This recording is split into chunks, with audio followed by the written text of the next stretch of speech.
सारी नीति जो है बढ़िया है उन लोगों की, और क्राइम को लेके भी, फ्री राशन लेके जो गरीबों को बांटते, आवास योजना, एक उनका जो है ये मेडिकल वाला मामला जो है वो भी, आयुष्मान वाला भी बढ़िया है। तो हम तो भाजपा की नीति से सबसे प्रसन्न है जी, खुश है। राहुल गांधी और मोदी में तो टक्कर इसलिए नहीं हो सकती कि जो इस तरीके की जो सरकार अपनी नीति चल रही है, कहीं भी घोटाले में फंसा देती है, हर किसी को फंसाती है। जब लोकसभा का चुनाव में या विधानसभा चुनाव में ईडी का छापा लग जाता है, आयकर विभाग का छापा लग जाता है, तमाम विधायकों के, सांसदों के या उद्योगपतियों के यहाँ जो है कहाँ से 230 करोड़ 300 करोड़ रुपये कहाँ से आता है इतनी नकदी, ये कहीं को दिखाते हैं कहाँ है कहाँ नहीं है। सुधार में सिर्फ ये है कि मुसलमान को वो गलत फहमी कह लें या खुशफहमी कह लें, जहाँ ये महसूस हो रहा है कि हम इस देश का हिस्सा नहीं हैं, उसे ये लगने लगा कि हम इस देश का ही हिस्सा हैं और सब लोग बराबर हैं यहाँ, जो रहा है हमेशा से, तो कोई भी मामला नहीं है। 2024 का लोकसभा चुनाव शुरू होने वाला है और हम इस समय खड़े हैं बिजनौर लोकसभा के बिजनौर शहर के अंदर, और ये मुस्लिम बस्ती है क्योंकि बिजनौर लोकसभा के अंदर मुस्लिमों का 6 लाख के करीब वोट है। आज इन्हीं लोगों से जानने की कोशिश करेंगे कि ये भाजपा की नीतियों से कितने प्रसन्न है, या इनको कौन सी सरकार पसंद है, या किसकी नीतियाँ पसंद लगती हैं। क्या नाम है आपका? मेरा नाम कदीर अहमद। कदीर जी, आपको भाजपा सरकार की कौन सी नीति पसंद है और कौन सी अच्छी लगती है? सारी नीति पसंद है, लेकिन कुछ नीति ऐसी है सरकार की जो लोगों को पसंद नहीं, मुझे नहीं, सभी को पसंद नहीं है। एक तो हिंदू मुस्लिम का जो ये चल रहा है, ये ख़त्म होना चाहिए। जैसे भाईचारा पहले था ऐसा ही रहना चाहिए। दूसरी बात, आज तक जितनी भी सरकार आई किसी खान पीन पर पाबंदी नहीं लगाई, तो ये पाबंदी नहीं लगनी चाहिए। कौन क्या खा रिया, अपने अपने हिसाब से खा रिया। कुछ हिसाब सरकार ने ऐसा करा, घर के 10 परिवार के एक 10 बाप के एक बाप के 10 बेटे हैं और एक बेटे ने गलती कर दी, उसका ठा के सारा घर डबा दिया है। 9 ख़राब हो गए, उसका कहाँ जाएंगे वो परिवार हैं। तो सरकार ऐसी नीतियों को ना रखे, और सरकार बहुत बढ़िया चल रही है, अपनी ऐसी आगे तक चलाए दे रहे, जैसे भाईचारे से रहते थे ऐसे ही रहते आए। बस। क्या नाम आपका? मुनीर खान। मुनीर जी, योगी जी। सरकार की कोई नीति पसंद है क्या? कौन सी अच्छी लगती है, कौन सी बुरी लगती है? सारी नीति जो है बढ़िया है उन लोगों की, और क्राइम को लेके भी, जैसे फ्री राशन लेके जो गरीबों को बांटते, आवास योजना, एक उनका जो है ये मेडिकल वाला मामला जो है वो भी, आयुष्मान वाला भी बढ़िया है। तो हम तो भाजपा की नीति से सबसे प्रसन्न है जी, खुश है। सब नीतियाँ पसंद? सब पसंद है, और भाजपा ही जो है आनी चाहिए लोकसभा 2024 में। 24 में। हमारे साथ कुछ और भी लोग हैं। क्या नाम है आपका? मोहम्मद नदीम। नदीम भाई, आपको क्या लगता है 2024 में किसकी सरकार आने की उम्मीद है? देखिए, मुझे तो लगता है जो सरकार आएगी तो मोदी जी की आएगी, लेकिन मैं उन्हें, क्योंकि हर आदमी उन्हें पसंद कर रहा है, ख़ास करके हमारा गैर मुस्लिम भाई जो है ज़्यादातर वो नहीं वोट देगा। मुस्लिम हमारा एक दफ़ा वोट होता है, क्योंकि मामला जो बन रहा है अब हिंदू मुस्लिम का जो होता है, जितना हिंदू मुस्लिम होगा उतना बीजेपी को फ़ायदा होगा। और देखिए, मेरे हिसाब से तो बीजेपी की सरकार आएगी 2024 में। बीजेपी की कौन सी नीति आपको सबसे ज़्यादा पसंद है? मुझे बीजेपी की कोई सी नीति पसंद नहीं है। देखिए, बस एक छोड़ के मुझे एक थोड़ा मामला में सही लगता है, जो गरीबों के लिए उन्होंने किया था, जो राशन बांटते हैं वो गरीबों के लिए, बस केवल वो तो मुझे सही लगता है, वरना मुझे उनका कोई सा मामला सही नहीं लगता, क्योंकि उनका जो ज़्यादातर मामला है हिंदू मुस्लिम के ऊपर है। जितना ज़्यादा हिंदू मुस्लिम होगा उतना बीजेपी को फ़ायदा होगा। तुम्हें लगता है कि राहुल गांधी कभी प्रधानमंत्री बन सकते हैं? सर, हो सकता है, कुछ भी हो सकता है, बन भी सकते हैं, नहीं भी बन सकता, कह नहीं सकता किसी ऐसा इस बारे में भी कुछ? हाँ। क्या आपका शुभ नाम? मेरा नाम आसिफ रियाज है।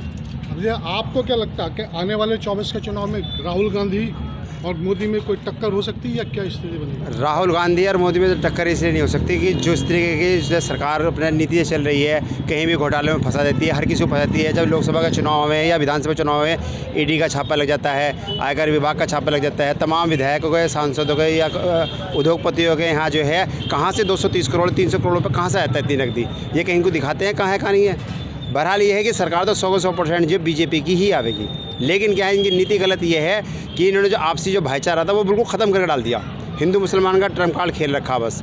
दूसरे नंबर बात यह है कि जहाँ भी जो चाहे वो मुसलमान था चाहे वो हिंदू था, जिसका जो कारोबार था वो कारोबार को बंद करा देते हैं। जैसे कि में कमल निकलती है, उसमें 2 महीने के उन्होंने सामान लगा दिया। क्या इनसे पूछो कोई कि जो है जो जो इस कारोबार से जुड़ा हुआ था, चाहे होटल से या कहीं से जुड़ा हुआ था, उसको पैसा किसने दिया?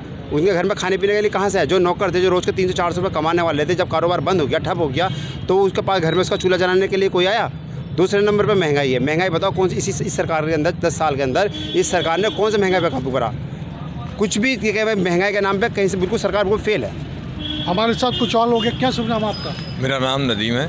नदीम जी, आपको क्या लगता है राहुल गांधी मोदी से बड़ा कोई नेता हो सकता? देखो, आज की डेट में हमारे हिंदुस्तान के सबसे बड़े नेता मोदी जी हैं, बल्कि हिंदुस्तान के नहीं विश्व में भी आपका नाम है। और ऐसा नहीं है, काम भी ठीक कर रहे हैं, लेकिन कुछ ऐसे होते हैं काम जो लोगों को पसंद नहीं आते, और वो हैं। एक तो ये है कि आज की डेट में जो हमारा राशन तो खैर दे रहे हैं वो ठीक है, लेकिन चावल जो है, जो लोग खाने वाले हैं, हमारे यहाँ ज़्यादातर जितने भी लोग हैं वो मोटा चावल नहीं खाते, सभी लोग, सभी कम्युनिटी के। लेकिन उन्होंने चावल सबसे ज़्यादा महंगा हो गया उनकी सरकार में। जो चावल 50-60 रुपये किलो अच्छा मिलता था, वो अब 110, 20, 30, 50, 150 तक पहुँच चुका है। एक तो ये इसमें कमाई पैसा कम होना चाहिए। दूसरा, महंगाई आज की डेट में बहुत है, बहुत ही ज़्यादा है। गरीब आदमी के पास कारोबार नहीं है। शहर में लोग रिक्शा चलाते फिर रहे हैं, ट्रैफिक जाम हो रहे हैं, लोग बहुत परेशान हैं। महंगाई कम होनी चाहिए और नीतियाँ अच्छी हैं, लेकिन हिंदू मुस्लिम जो है बस एक ये वाला कार्ड उन्हें बंद करना पड़ेगा, सबको एक साथ लेके चलना पड़ेगा। और अब पब्लिक जुड़ गई और आने वाला समय भी बीजेपी सरकार का है, लेकिन फाइट हो सकती है। अच्छा, क्या लगता है बीजेपी ने इन 9 साल में कुछ काम किया है? नहीं, काम किया है, काम दिख रहा है, काम किया है उन्होंने। और थोड़ा क्राइम काफ़ी कम हुआ है। और लेकिन ये है कि एक ही वर्ग को ना टारगेट किया जाए। अगर किसी का बच्चा कोई ऐसा गुनाह कर देता है, कोई चोरी डकैती या किसी चीज़ में नाम आ जाता है उसका, तो उसको पूरे परिवार को दंड देना है, वो गलत है। भाई उनका मान लो परिवार के मुखिया का नाम मकान है और बच्चे ने गलती कर दी तो उनका मकान तोड़ दिया, ऐसे क्या है? उस बच्चे को पकड़ो, आप उसको दंड दो, वो तो चल जाएगा। आप किसी गरीब का किसी का मकान क्यों तोड़ रहे हो? उसे बनाने में बहुत समय लगता है।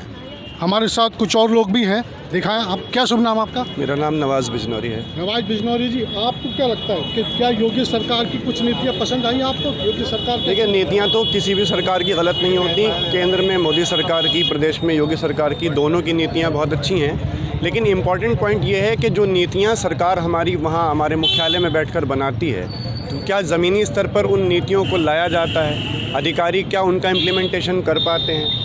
या जो चीज़ें गरीबों के लिए पहुंच रही हैं वो क्या उन तक उसी स्तर पर पहुंच रही हैं? अगर एक गरीब के लिए राशन 4 रुपये किलो पहुंच रहा है, तो क्या 4 रुपये किलो उसे उपलब्ध कराया जा रहा है? अगर महिलाओं को जो है सशक्तिकरण के लिए चीज़ें उपलब्ध कराई जा रही हैं, तो वो क्या उन तक पहुंच रही हैं? गरीबों के लिए जो सत्तू आ रहा है, जो दाना आ रहा है, जो चावल आ रहा है, जो अनाज आ रहा है, वो हम ये देखते हैं कि वो लोग जो ठेकेदार हैं इसके पीछे से गायब कर देते हैं। लोगों के घरों पे वो सामान नहीं पहुंच पाता, लेने जाते हैं तो उन्हें तारीखों का गोला दिया जाता है। तो मेरी एक छोटी सी डिमांड ये है कि नीतियाँ बहुत अच्छी हैं, नीतियों पे हमें कोई ऑब्जेक्शन नहीं है, लेकिन इनके इम्प्लीमेंटेशन पे ऑब्जेक्शन है कि इनका जो इम्प्लीमेंटेशन है नीतियों का, ये प्रॉपर तरीके से होना चाहिए। ज़मीनी स्तर पे जो लोग बैठे हैं उनके ऊपर शिकंजा कसना चाहिए। प्रशासन के जो लोग हैं, जो यहाँ पर जिम्मेदार हैं, ऊपर से आने वाली नीतियों को यहाँ तक पहुँचाना, नीचे तक, इसमें बीच में जो खाने का सिलसिला है वो सिलसिला बंद होना चाहिए। मेरा सबसे इम्पोर्टेंट पॉइंट ये है। क्या नाम है आपका? आदिल अहमद। आदिल जी, आपको क्या लगता है लोकसभा चुनाव आने वाला है, अगले चुनाव में क्या लग रहा है, कांग्रेस या बीजेपी? नहीं, बीजेपी अभी बीजेपी। ऐसा क्यों लगता है? बीजेपी की नीतियाँ अपनी बहुत सारी अच्छी हैं, चंद आपको बताई हैं। अगर उसमें भी सुधार आ जाए तो अभी बीजेपी कहीं जाने वाली नहीं। किस तरह का सुधार होना चाहिए, क्या लगता है आपको? बस सुधार में सिर्फ ये है कि मुसलमान को वो गलत फहमी कह लें या खुशफहमी कह लें, जहाँ ये महसूस हो रहा है कि हम इस देश का हिस्सा नहीं हैं, उसे ये लगने लगा कि हम इस देश का ही हिस्सा हैं और सब लोग बराबर हैं यहाँ, जो रहा है हमेशा से। तो कोई भी मामला नहीं है। बीजेपी के चंद नेता कह लें आप, या कोई बड़ा नेता एक बात ऐसी कह के जो हम जुड़ के आते हैं वो अलग हो जाते हैं। जिस दिन ये बात ख़त्म हो गई तो हम बीजेपी के साथ। एक और युवा साथी मेरे साथ है, क्या नाम आपका? कादिया से।